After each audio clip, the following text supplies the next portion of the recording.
কি করছো? ও তুমি উঠে গেছো? হ্যাঁ। এই তোমার সেবার জন্য আমি আলু কাটছি, রান্না করব। আচ্ছা, করো। কখন উঠেছো তুমি? আমি তো উঠেছি অনেকক্ষণ, এই কাজ বাজ সারলাম। হ্যাঁ, তারপরে এখন এই রান্না করবো, গুছাচ্ছি। হ্যাঁ। আচ্ছা, তা তুমি এগুলো হয়ে গেলে আর আমাকে ডাকবে, আমি একটু চেয়ারে বসি, আচ্ছা আমি কফি বানাবো। ঠিক আছে, বাহ। তা তুমি বসো। গুড মর্নিং জানি যাই বন্ধুরা, গুড মর্নিং। আমি ঘুম থেকে উঠে দেখছি ও উঠে কাজ করছে, তা আমি একটু বসি। ডাকবে কিন্তু ভুলবে না। হ্যাঁ হ্যাঁ। হ্যাঁ। হ্যালো বন্ধুরা, আপনারা সবাই ভালো আছেন? মোটামুটি রান্নাঘরের কাজ হয়ে গেছে, এবার যাই বাতাসিকে ডেকে নিয়ে আসি। ও বাবা, এটা আবার ঘুমিয়ে পড়েছে। কি গো, তুমি যে বলে কফি করবে, তুই ঘুমিয়ে পড়লে? করবো তো।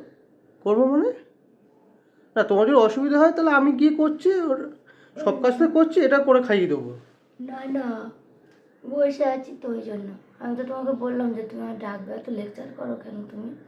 ও, বসে আছি, বসে তাই। তো যা কফি করো যাও না। আর তুমি ছাড়ো ছাড়ো ছাড়ো, তুমি বসো বসো এই বসো না, বসো। আমি বানাচ্ছি, দাঁড়া। আমি যাচ্ছি। দুধটা কোথায়? এই কফিতে? হ্যাঁ, ওটাই দুধ। আচ্ছা, আমি বানাচ্ছি। তাহলে বুঝতেই পারছেন, বাতাসে ঘুম থেকে উঠে গেছে, ও ঘুমিয়ে পড়েছে, চেয়ারে বসে ঘুমাচ্ছিল। হ্যাঁ, এখন কফি বানাতে গেছে, যাই হোক। তো ও কফি বানাক, আর আমরা কফি খাই। আপনারা সবাই ভালো থাকবেন, আর আমার নতুন চ্যানেলটা অবশ্যই সাবস্ক্রাইব করবেন, আর একটা লাইক করে দেবেন।